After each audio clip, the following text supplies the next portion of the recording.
minutes of April 18th. So moved. Support. Then moved, supported. All in favor, signify by the usual sign. Aye. Opposed, same sign. Carried. Now would be the time for public input. Anyone here from the public wishing to speak to the Personnel Human Resource Committee, please do so at this time. Seeing none? Under Petitions and Communications, MSU Extension, recognition of Jodi Wrzesinski. I would ask Diane Smith, if you would come forward, please. All right, this time I'd like to call up Jodi Wrzesinski. The MSU Extension would like to recognize her for her years of service. So Jodi served with MSU Extension as the 4-H coordinator for 2001 to 2017. And anybody that knows anything about the 4-H program, it's countless hours of time in the evenings and on the weekends that she's dedicated. And also anybody that knows Jodi is she's giving 150% when she's doing something. She's very enthusiastic and just totally loves kids and has made a tremendous impact on youth over time. So what I'd like to do is to have Dorothy Munn come on up. She has been a supervisor for Jodi just recently, and I'd like to have her give you some more information about Jodi's performance over time. So I've created a letter of support for Jodi, and I'll just read to you what I've written in the letter of support. Over the past 4 years, I've had the privilege of being Jodi Wrzesinski's supervisor. During this time, I've regularly witnessed Jodi's determination, hard work, and innovation. She willingly took on challenges and handled difficult tasks, ensuring that projects were successfully completed. One of her many strengths is Jodi's ability to always maintain a positive and friendly attitude, also making her a valuable team member with her colleagues. As a result of Jodi's innovative approach and ability to think creatively, she built many partnerships, allowing her to reach broader audiences. This resulted in a measurable, non-traditional expansion of the 4-H youth program at the county level. Jodi has also been instrumental in collaborating with Bay City Public Schools to offer family science nights. Building on this relationship, Jodi has been successful in being awarded a 4-H Tech Wizard grant. That grant has led to thriving adult youth mentoring program, which was conducted during the school day. Professionals in the science, technology, engineering, and math, or STEM fields, were recruited, trained, and matched with at-risk elementary and middle school age children around a year-round focus around STEM projects and benefited from the positive relationship. Another example of Jodi's innovation was an annual Bay County 4-H fish camp. Since its inception in 2015, Jodi worked in a collaboration with the Michigan Sea Grant Educator to develop a strong team of volunteers, local partners, state agencies, including the Michigan Department of Fisheries and Wildlife, extension staff to support and develop an experiential learning 4-day-long camp for children around the broad topic of fish. For many of the camp participants, this has been their first introduction to the sport of fishing. Through generous partnerships and donations, campers receive fishing equipment and a detailed map to help families access suitable fishing locations in their community. Her efforts have helped to grow future scientists in Bay County. Youth who explore 4-H science projects increase their interest in science at a rate 3 times higher than those of non-4-H peers and have 70% greater likelihood of going to college, ultimately making a personal and economic impact here in Bay County. Jodi's work has represented her high level of commitment to MSU Extension, volunteers, youth, and families in her community, and there is no doubt that during her 15-year career with MSU Extension, Jodi made a tremendous impact on the residents and youth of Bay County. Thank you. Thank you. So we'd like to give her this crystal spear just as a token of our appreciation. Thank you so much.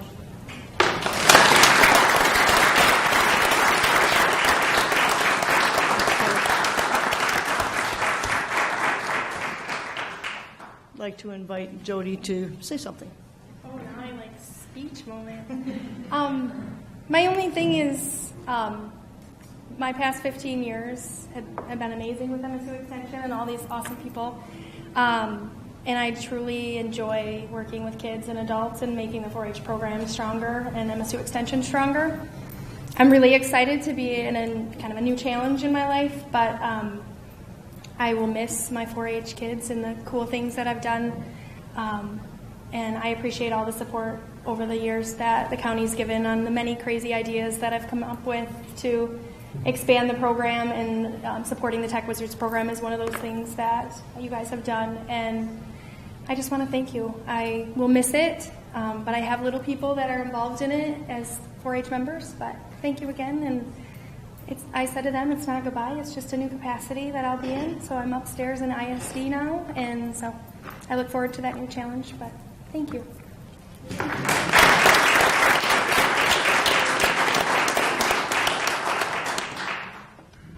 Thank you, Jodi, and welcome. Motion to receive. So moved. Support. Then move supported. All in favor signify by these will sign. Aye. Opposed, same sign. Carried. From the Bay County Prosecutor, vacancy. Authorization to post fill a legal stenographer vacancy. What's your pleasure? So moved. Then moved and supported. Any discussion? Seeing none, all those in favor signify by these will sign. Aye. Opposed, same sign. Carried. From the Health Officer, we have memorandum of understanding with Western District Upper Peninsula Health Department. What is your pleasure? So move. Support. Then moved and supported. Commissioner Coonan. Thank you, Mr. Chair. Reading the background information, I believe this was a fairly new program that we did just adopt in spring, correct? This package? The software program, yes. Now, at that time, what we're doing, this is strictly for training then? This is to assist us with putting together templates for family planning and STD testing, and to help train the health department for more of the public health functions within ECW or eClinical Works. The Western District has used this program for quite a number of years. They're very proficient in its use. They've done some training around the state, including Genesee County. And we had just received some additional grant funds from Family Planning Title X, specifically for building up our database and helping us to bill more efficiently and more effectively. So that's how we're using those funds for. Now, I think we've got something on the agenda regarding the purchase of some software, but that comes with training. Did this not come with? This did come with training. We could, for an additional cost, more than the $2,000, receive additional training from eClinical Works. You know, it's a thing of really of an opportunity of time and the need and the resources to do this. We do have the resources, these additional resources from the Department of Community Health. We have the need to really bolster what we're doing with this program. And it's beneficial to both parties because after we receive this training, we'll be able to help them and they'll be able to assist us as well. Right. I'm not saying it's a bad thing. I'm just saying most generally when we buy a package, we get training with it. Well, that is the case, and as I said, there's an additional cost to additional training to that. And given the fact too that they've got the proficiency to use the product, and also they've got the expertise and the knowledge in this, it just is a good fit for us right now. It's a better deal than for us to go and get the training directly from the provider. All right. Anyone else? Seeing none, all those in favor signify by your sign. Aye. Opposed, same sign. Carried. Under 2, agreement with SVSU for beach testing. What is your So pleasure? moved. Support. Then move supported. Commissioner Harry. Joe, just where's, how often and where are the testing sites? Okay. Same 5 testing sites that actually 6 that we've done before. It will be the 5 public beaches. So Winona Beach, Bay City State Recreation Area, Linwood Beach, Brissett Beach, and Pinconning Park. The additional tests, we're going to do testing weekly at all 5 beaches, plus at the Saginaw River and Cucaulin River site. But the additional testing, the heightened testing, which is 3 days a week, will occur at Bay City State Recreation Area, Linwood Beach, and Brissett Beach. And there's going to be approximately 10 weeks where we do additional testing. It's a 12-week season, and 2 weeks out of that season, we're only going to have resources at this point to do testing once per week. But also, we're planning for contingencies that if we do get a heavy amount of hot weather and there's a lot of folks going to the beach and we get a beach that we have to close for a day, especially on a weekend, we want to go back out and open that beach up. So you'll be, I mean, just so people understand that when they do close the beach, they're out the next day after that to test again. Pretty much, yes. And make sure so they can get it open as quickly as possible. As quickly as possible, Yeah. yes. So I want to make sure people understand that sometimes they see the E. coli thing and then they go, oh, you know, and they will have a real good understanding of what it is and how it happens. But is a lot of weather driven?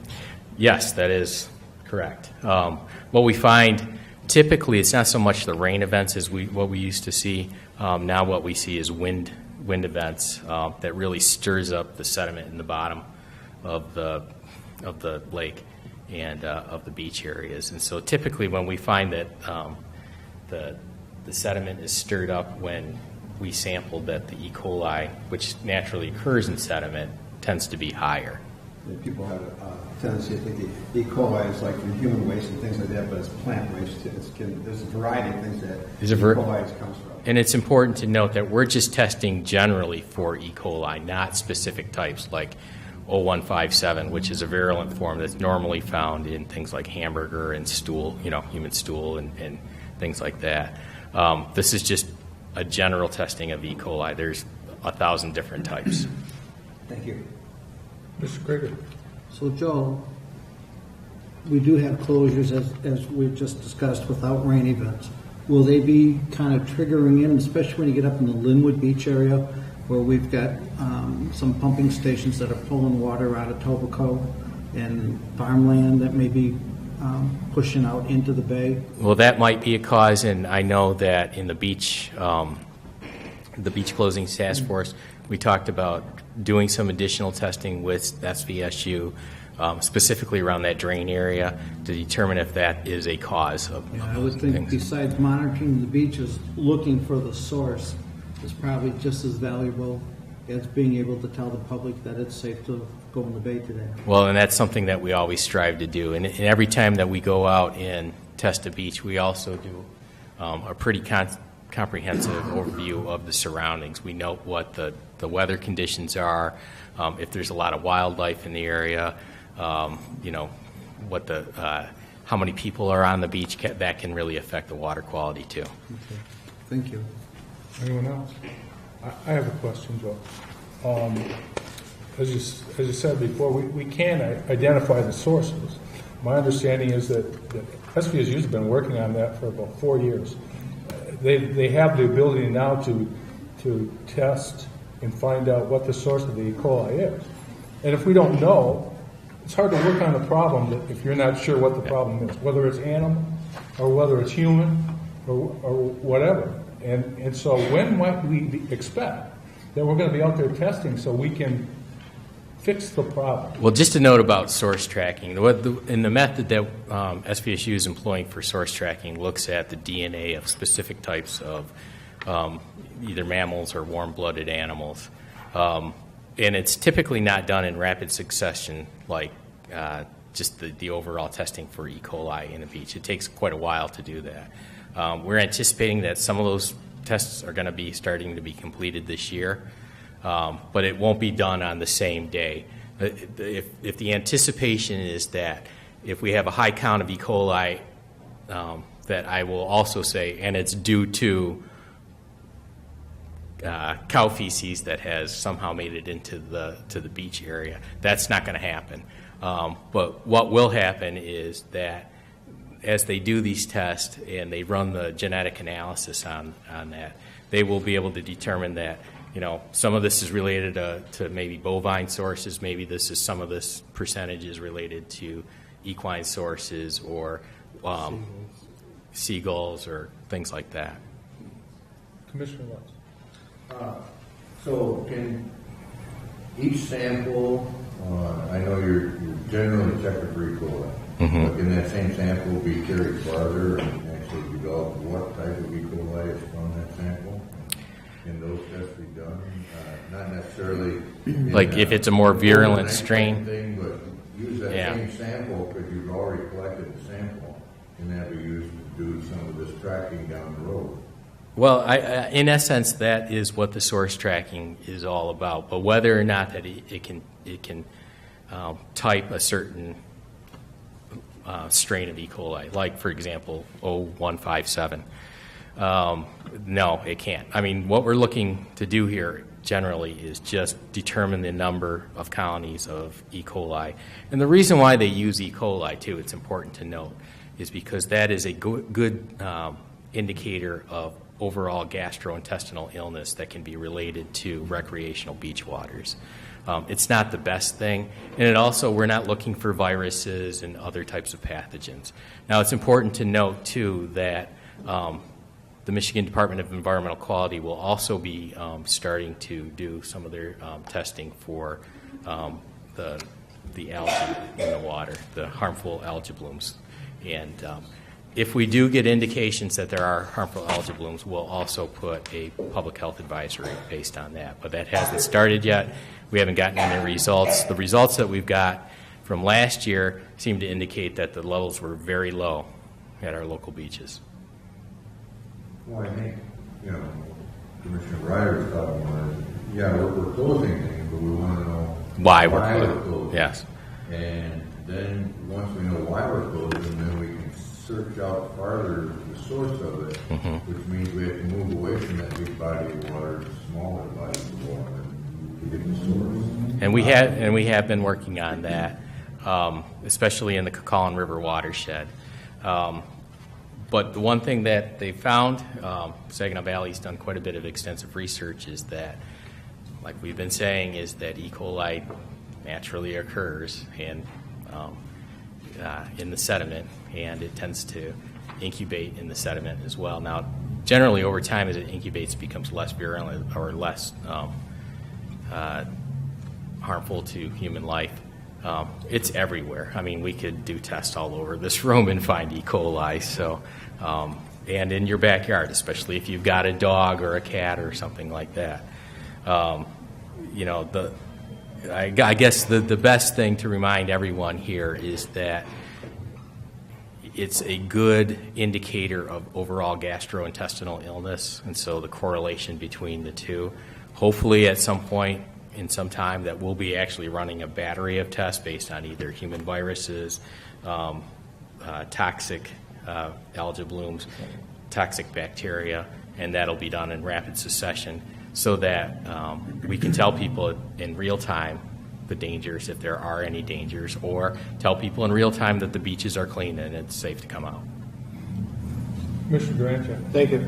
I think it'd be nice to let everybody know that your tests, correct me if I'm wrong, but your tests are posted on Beach Guard within 24 hours? Absolutely. They are tested within, the law states that within 24 hours or by 24 hours after we test, we have to post things on what's called Michigan Beach Guard, which is a database. You can also sign up for a special RSS feed that will give that information to your cell phone or directly to your phone, so you don't have to go up and actually look at any of the numbers. So, thank you. Anyone else? Mr. Figgins. Yeah, back a number of years ago when we started having these issues, what I found the attitude, let's say in Lansing and even in Congress, their feeling is that the solution to pollution is dilution.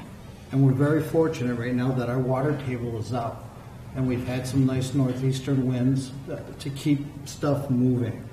Before we had the island out there that the Corps decided would be a great spot for disposals of everything under the sun, the wave action would actually allow the stuff to come down the shoreline on the north side and go back out into the bay. With the island there now, the littoral flow's been changed, so as the stuff comes down again on the north side, it hits that island, and it doesn't make it back out to the outer bay. It stays in the inner bay. And of course, State Park and Linwood and Brissett are right there to receive whatever they kick back. So as long as our water table stays up, I'll bet you we'll have a pretty good summer as far as safety on the beach with high counts of E. coli being lower than normal. Well, that's what we're hoping for. Yeah. Thank you. Anyone else? Joel, just one more. Is there any testing out there that we could have done here to identify sources, to work on a problem that we have? Is there any test out there that is there that we can put on the Saginaw Bay or its tributaries to identify sources? Well, I mean, other than the source tracking testing that I talked about earlier, which is, like I said, not in real time, but can be done. Really what needs to happen, and I know people get upset that, you test and you test and you test and you test and you don't find anything about it, but really you have to analyze what we've done, especially if we can employ some of these tests in the tributaries and the streams and the outfalls, and determine really how much of an effect that this is. There really hasn't been a lot of hydrological effect upon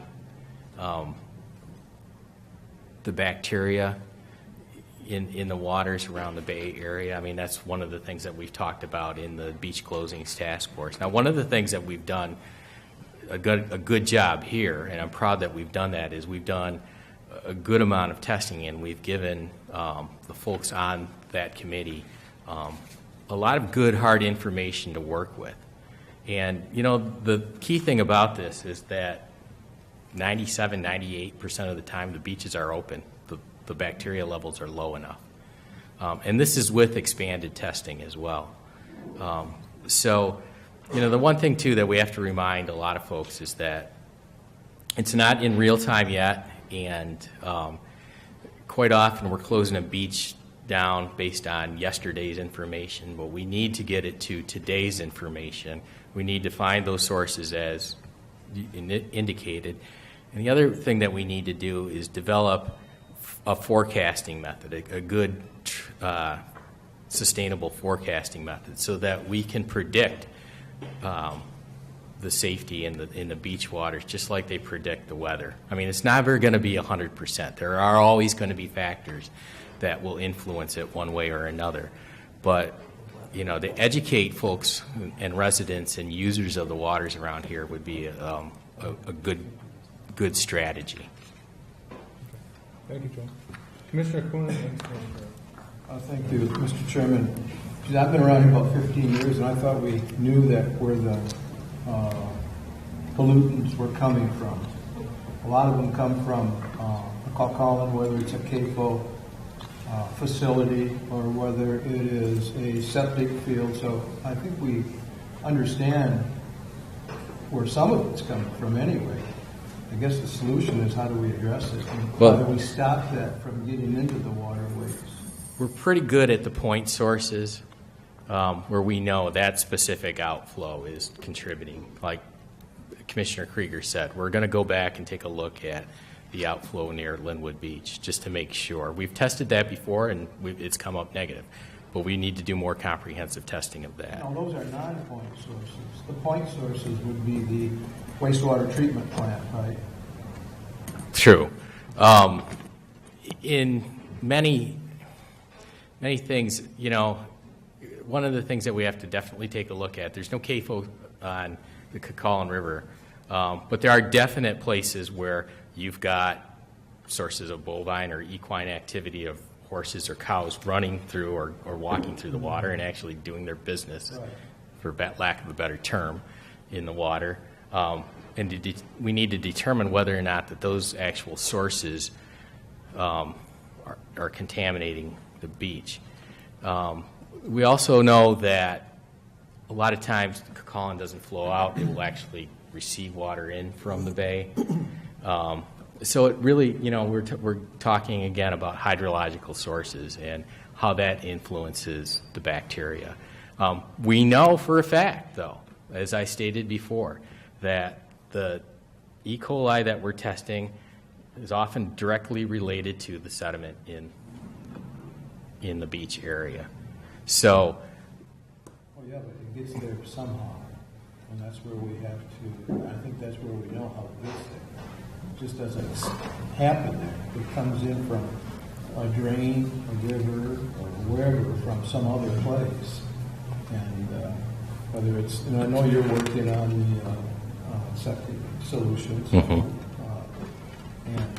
Calcala North, even Saginaw River. I mean, Saginaw River empties 22 counties into the bay, and so it's not just here. It would be in the largest watershed within the state. So we do know that. I guess we know that how it's coming in. We just don't know how to resolve it. And another thing, if you were to go out and test a field where kids are playing, you'd probably find some harmful elements there as well. So, you know what I'm saying? Commissioner Granger. Yes, I think it'd be a nice information piece. It was those of us that sit on that task force of beach closings to let everyone know that this isn't just Bay County either. We've got Huron County there, Tuscola, so it's a multi-county task force trying to address this problem. So, I mean, we're working at it, and like Joel says, the testing is the key, and the information and getting this data all in order, and then come up with a plan so we can address that. I think that's our eventual goal from that task force. Right, Joel? absolutely. All right, thank you, sir. And You're thank welcome. you for your participation there. Thank you, Joel. We have a motion to support. All in favor, signify by the usual sign. Aye. Opposed, same sign. Carried. Under D, we have the interim director of Department on Aging, a letter of intent for Region 7 funding for the fiscal year 2017 and 18. What is your pleasure? Support. Then moved and supported. Any discussion? Seeing none, all in favor signify by the usual sign. Aye. Opposed, same sign. Carried. From the Personnel Director, we have from the Department on Aging, Director, full-time, $58,905.60 to $68,411.20 after 4 years. So moved. Support. Then moved and supported. Any discussion? Seeing none, all those in favor signify by the usual sign. Aye. Opposed, same sign. Carried. A driver, part-time, $10.91 an hour to $12.55 an hour after 4 years. What is your pleasure? So moved. Support. Then moved and supported. Any discussion? Seeing none, all in favor signify by the usual sign. Aye. Opposed, same sign. Carried. And we do have a C, fill a part-time in-home service worker position to work up to 29 hours per week. So moved. Support. Then moved and supported. Any discussion? Seeing none, all in favor signify by the usual sign. Aye. Opposed, same sign. Carried. From Buildings and Grounds, we have a custodian attendant at the Fairgrounds Juvenile Home, part-time. What is your pleasure? So moved. Support. Then moved and supported. Any discussion? Seeing, yes, Commissioner Krieger. So, are we saying that the person that we're hiring is going to be shared between the fairgrounds and the juvenile, or those are two separate positions? Mr. Morris.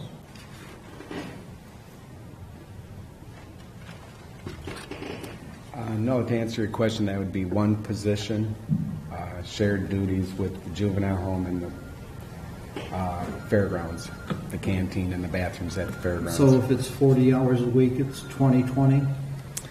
No, actually, this is a part-time, and it would be like 24 hours, 20 with the... 12 and 12?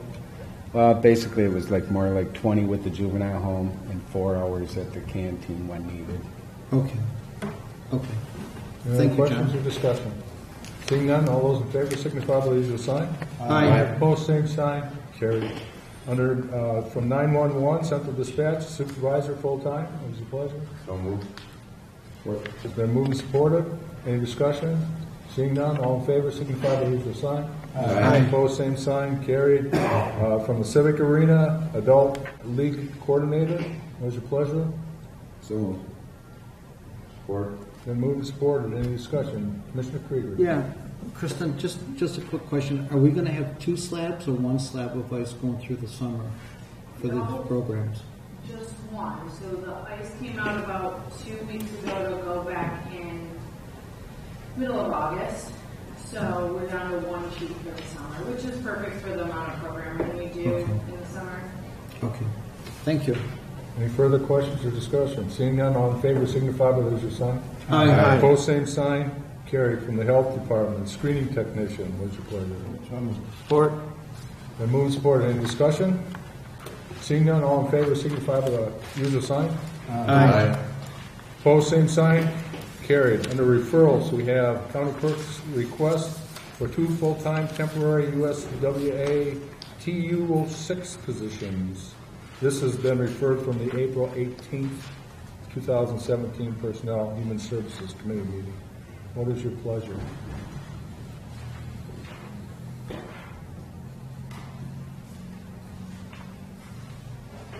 I'll move it for discussion. Support. Been moved and supported to move for discussion. Commissioner Krieger. Thank you. Bob, Mr. Redmond, my understanding was that we were going to have an organization come in and study the issues in the clerk's office as far as the need. I don't know if that's been done yet. I haven't heard. You have to ask personnel. So, Jeff, did we ever get anything set up? I know that there were a couple organizations that were looked at that would come in and work with the clerk. To my knowledge, it hasn't been, but Amber has been doing that. We actually received an email today of a proposal from Raymond Robson to do the study with proposed dates and proposed amount of time spent in the scope of work that was forwarded, or it should be forwarded momentarily to the board members for review to proceed on. And as soon as that's done, it will get forwarded to the board's attorney, and he will discuss it with the clerk's attorney in terms of scheduling dates. But again, I understand that that is part of the settlement agreement, and that study is going to be. My understanding that this request for temporary service is separate from that study. So, am I to understand that these employees, a full-time temporary, would be somebody coming in to cover vacations, or? And I would have to default to the clerk on that. It's my understanding that they would be coming in to help assist getting some of the voting equipment. Well, my understanding with the voting equipment that we were going to get or are proposed to look at receiving, that they were in their house coming to do the training in our house, that it wasn't going to be done by the clerk. I'm confused why two different stories, so maybe if the clerk would address it, that would be wonderful.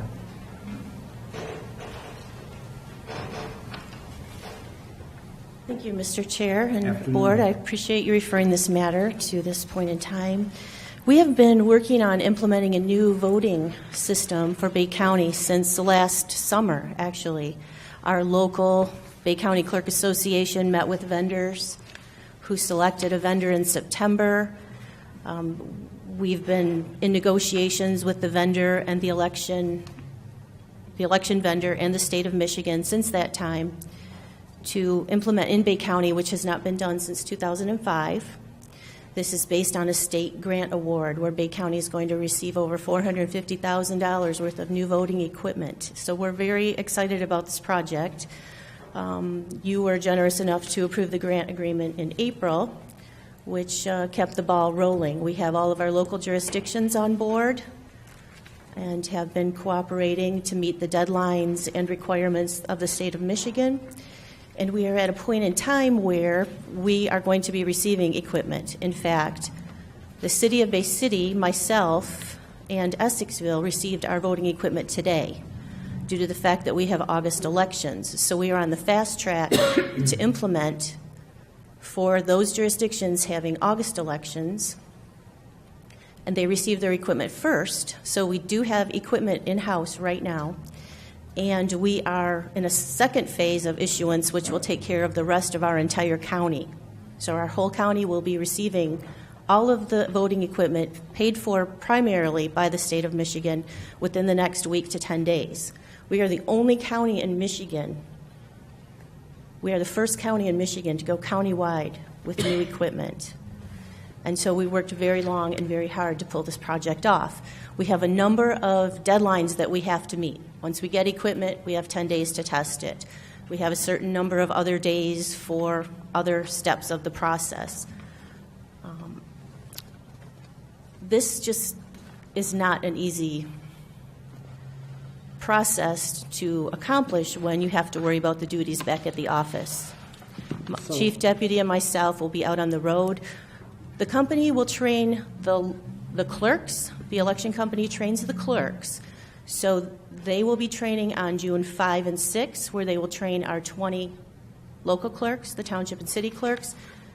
I and those other clerks are responsible for training all of the other election workers throughout the county. So there are hundreds more other workers that will require training in a short amount of time. So we set that up at each jurisdiction. We go to their township. We call in everybody for monitor. We meet at their hall. They kick the tires. They do testing.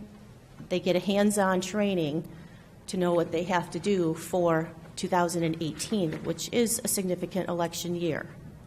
So we're fortunate enough to be one of the 12 counties to be in the first round of issuance.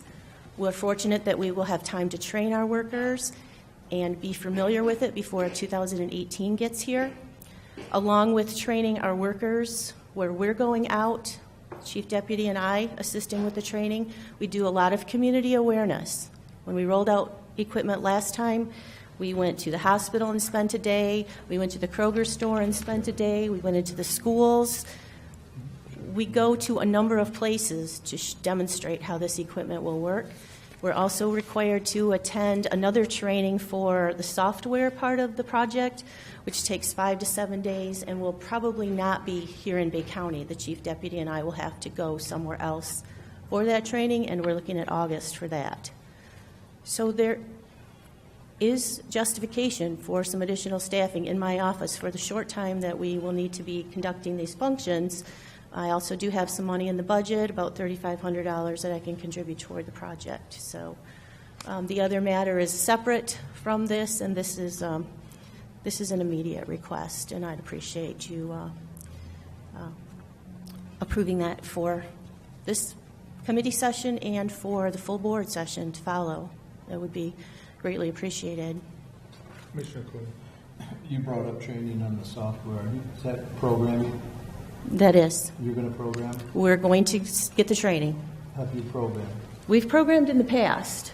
When's the last time? We programmed from 2005 to 2011 when the staff was reduced. 6 years. Are you going to program the 2018? We're going to see what it entails, Commissioner Coonan. We're going to get the training and go from there. I can't commit to that today. You're looking at the Michigan Bureau of Election News update. It states that the vendors, and that's why I asked this question to Joel previously, on a previous software package that we purchased. We buy something.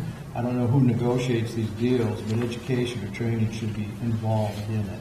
As it is in this one, it says vendors will provide extensive training and support to assist all jurisdictions in fully preparing for the use of the new system. So if this is a new application that the state's providing, and the vendor is going to come in and train, why do we need to hire 2 new people so that you should be in on the training when the vendor comes? And all the other jurisdictions, do they train their own people? Does the city train their people, Bob? Or who trains the city's people? As an example, the city of Bay City and Essexville are the only 2 jurisdictions getting this equipment for this election. Right. Who trains the city's people? Well, ES&S, and then they train their own people. So I don't see That's why only we in need- the city, Commissioner I don't see why Coonan. we need to bring in 2 full-time people for training. Commissioner Durant. So the vendor, Madam Clerk, the vendor is going to train you and each municipality's clerk. Correct. Then you have to go out, you're asking for help? Yes. You have to go out and train him, correct? Yes. I just want to make sure I got that right. The city of Bay City does train their own workers because they are of a larger jurisdiction, which they can do that under the law. The others are not. Okay. Nor do they want to train or have trained in the past. We conduct trainings every 2 years before each major election, and there are hundreds of people that we train. We recertify, the law requires that we recertify the election workers every 2 years. So the summer of every even election year, we get a room at the Bay Area Neck ISD, who are generous enough to give us a room that we train for about a week. We have 2 sessions a day for about a week. This is going to be even more extensive because it's new. It's all new to everybody. It's new equipment. They need to feel comfortable with it going into 2017. That's why I've pushed so hard for us to get it this year and get it now. The next issuance of equipment is in November. So that won't give those, there are 28 counties in November getting equipment, which will have very little time to test and play and demonstrate and showcase before the 2018 election year kicks off. Thank you. Thank you, Mr. Chair. That's all I have. Cindy, one more before you go. How many elections are there in Bay County this year? For this year, we will have the city elections in August. We'll also have a Reese School District, and I was just informed today that the Standish Sterling School District. Okay. So we'll be opening up polls in Merritt Township, Pinconning Township, Gibson Township, the city of Bay City. And it was just stated, I don't know who said that, but the city trains their own people? They are the jurisdiction large enough to do that. Okay, so we haven't worked that out on the new equipment. They've trained their own people in the past. Okay. We've not come to that final resolved for this new equipment, but we'll figure that out. We're also going to be implementing a modem system, which we did not have before. So all clerks will be trained and be on site for us to modem results to the county building, which we had scheduled for a testing on May 23, but we're about a week behind in our schedule. Early June, we will be testing this system with all of the workers to modem results that will relieve Gibson Township and Pinconning Township and our farthest away jurisdictions from driving here on election night to give us results. We'll be able to push a button and have results in a very short amount of time. Commissioner Herrick. Is the county responsible for training the election workers for the township? You know, are they, because each township has their own word, which is, I get that. So everybody's got their own stuff, so I'm just trying to get in my head why we're responsible for training their people, or why should they be paying us if we're going to There's some them? provisions in the law which say who can train. You have to be of a certain size for them to train. And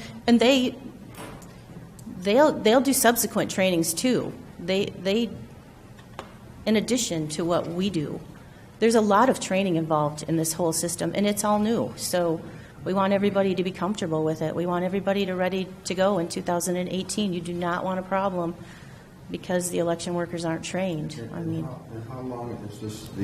These 2 positions? How long are they for? Is there just to get us through this process, Commissioner Herrick. So, okay, well, yeah. I mean, we're probably talking about 6 weeks or maybe 2 months. The problem is my steelworker people have vacation planned for the summer, and we have a big project to pull off, and we need bodies remaining in the office to conduct the daily operations. So that's what these people would be doing. They would be manning the office while staff is gone due to vacations and training and whatever other responsibilities are associated with this project. So I don't know the time frame. I can't say it is 6 weeks. I'm not going to keep them any longer than I absolutely have to, but we need some staff in that office to pull this off. Commissioner Coon and then Commissioner Herrick. I think this is another example of getting something without a lot of information on it. We got something last month as well.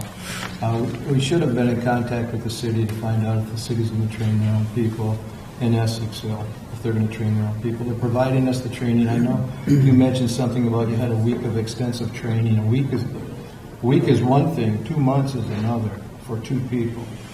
So I can't support this. It's not enough information.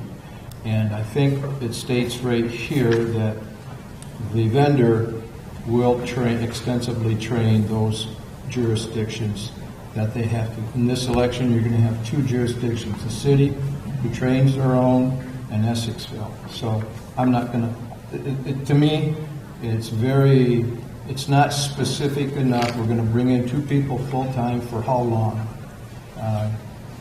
Commissioner Terry made a good statement. How long? I heard a week where they're going to, in the past, they've been there for a week and had extensive training. I can't support this. Commissioner Krieger.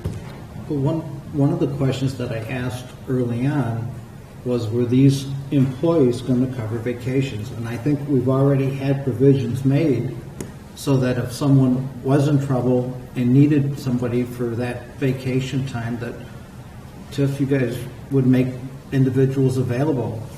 Yes, we have a temporary helpline item that we can use for short-term coverage in the case of vacations.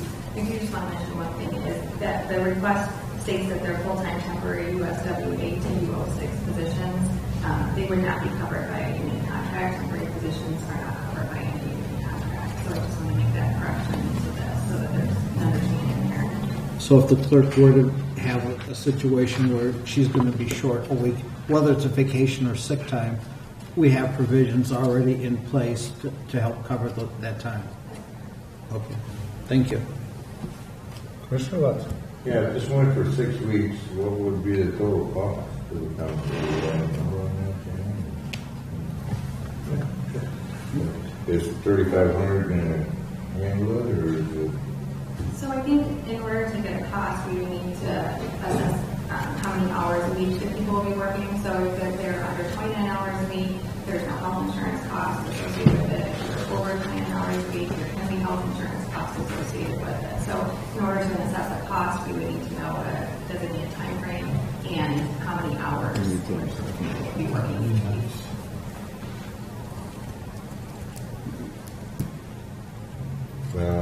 I need to know a number, what this is going to cost.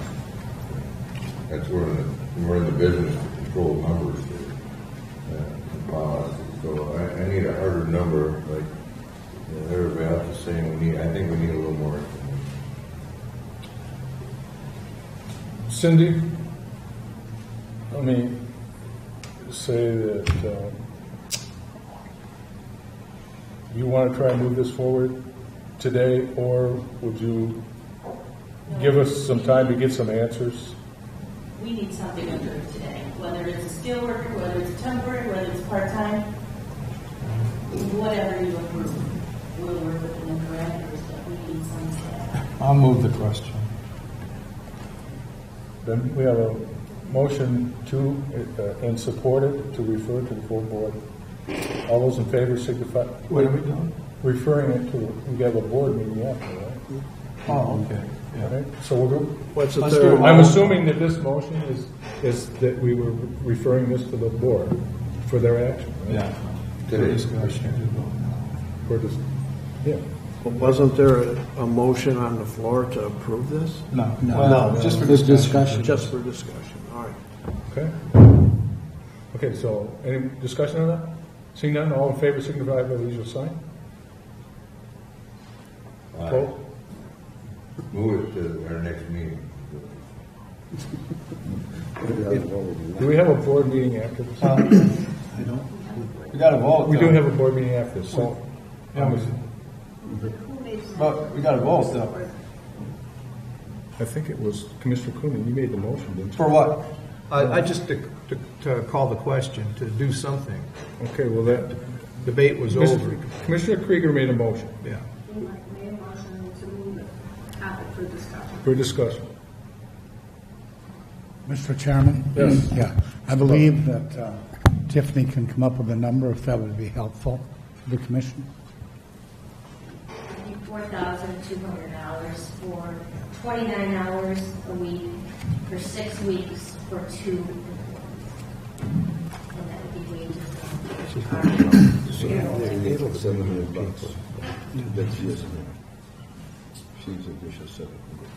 if she has 3,500 in her budget, then she would need 800. 700, yeah. Right? 7.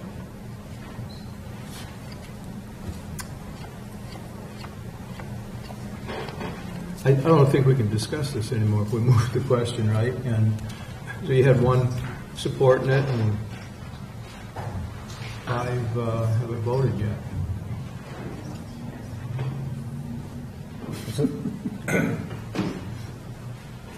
Can you read back the motion, Mr. Krieger? To refer to a little more than 5:16 today, however, I haven't made that.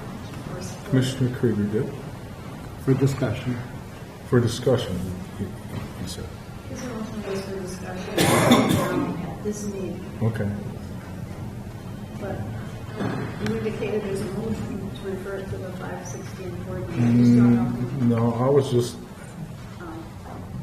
talking to Commissioner Coonan and asking him if that was his motion. I just called the question. There was already a motion made. I mean, I thought we were just going to end the debate and vote on it. That's what I thought we were going to do. Vote on what? I mean, Vote on what? We discussed it. We discussed it. Yeah. So, I think, and then you asked all in favor. We had one in favor of moving it, and the rest of us, if you ask all opposed, you might get the rest of the response. okay. Well, we didn't vote on, I guess we did not vote on the motion to discuss. But we've had a nice healthy discussion. All right. I would say. So at this point, is there any motion? And I see no motion, so we'll move on to unfinished business. Any? New business, any? Miscellaneous? Announcements? Adjournment? always in order. That moves, yes. Mr. Marshall.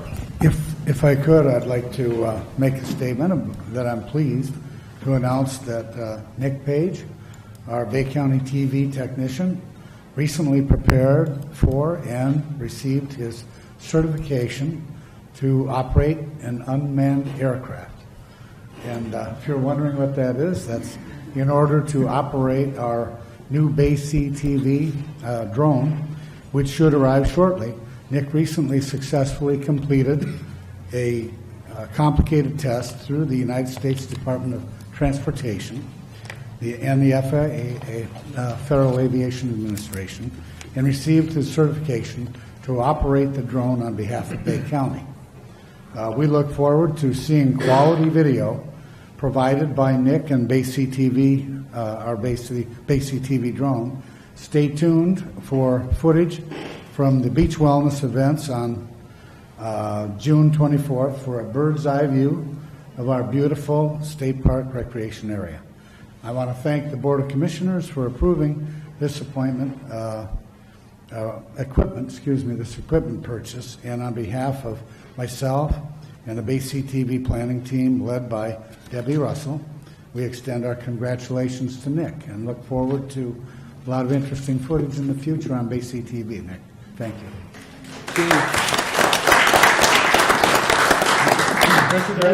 Just as a footnote, I see something on ESPN, Bay County TV on ESPN Sports.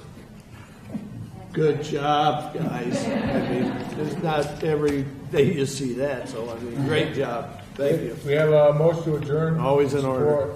All in favor, signify by using sign. Aye. Both same sign. We adjourn.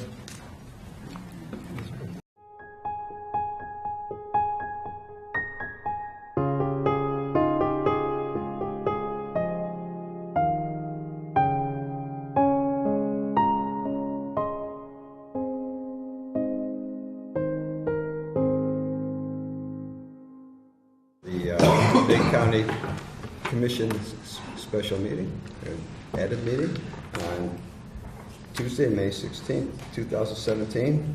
Roll call, please. Durancheck? Here. Krieger? Yes. Spigic? Excuse. Excused. Koenig? Here. Ryder? Here. Lutz? Here. Sheriff Herrick? Here. Thank you. One member excused. Sanford Invocation, please.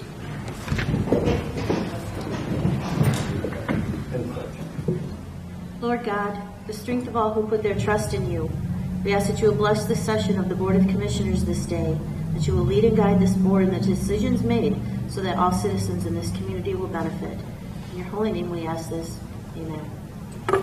Pledge Pledge allegiance to the flag of the United States of America and to the republic for which it stands, one nation, under God, indivisible, with liberty and justice for all. At this time, citizen input. If there's anyone who'd like to speak before the Board of Commissioners, please step forward. Nobody. Seeing no one. Number 6, items for consideration. Resolution number 2017-100, letter of intent to Region 7. So moved. Support. Discussion. Seeing none. All in favor? Aye. Opposed? Same sign. Motion carries. Next, unfinished business. Is there any unfinished business? New business. Commissioner Durancheck. Commissioner Durancheck. I meant Commissioner Lutz. Okay. I looked at you and I said his name. Thank you. We're both starting with Mike. Yeah, that's what. Thank you, Mr. Chairman. I'd like to bring resolution 2017-101, which is the Big County Golf Course mower. This has been handed out. This is one that we're going to go ahead and allot up to $20,000 to purchase the new pull-behind mower for the county golf course, because the one we have is in such shape. So moved. Support. Discussion. Seeing none. All in favor? Aye. Opposed? Motion carries. Next, I have resolution 2017-101, which is this one is where we approved resolution 2017-71 for the appropriation of $4,000 from the fund balance for the repairs of the incinerator at Bay Animal Control. However, we forgot to add in that, a budget adjustment for this appropriation is required, and therefore that the appropriations and the budget adjustments be allowed and made. So I'm adding that through this resolution to that motion, and I move that. Support. Discussion. What was the number on that? 102, 217 and 102. Okay. It's the new one. The old one was 217. I think you stated 101, but I might have been hearing myself. Okay, thank you. Seeing no more discussion, all in favor? Aye. Opposed? Motion carries. And that's all I have. And then we have one from personnel. Personnel. Commissioner Ryder, please. Yes, Mr. Chairman, we have Resolution 2017-103 under vacancies, prosecutor office, legal stenographer, from the Department of Aging, full-time director, driver, and in-home service worker. From building and grounds, we have custodian attendant. From 911, we have a dispatch, we have a supervisor. From the civic arena, we have an adult league coordinator. And from the health department, we have a screening technician. I would move those forward. Support. Discussion. Seeing none, all in favor? Aye. Opposed? Motion carries. That's all we have before. Thank you. Is there any miscellaneous? Announcements? Commissioner Krieger. I'm going to wait till our next meeting to get a little closer. Okay. Any need for closed session? Thank you. Motion to adjourn is always in order. All in favor? Aye.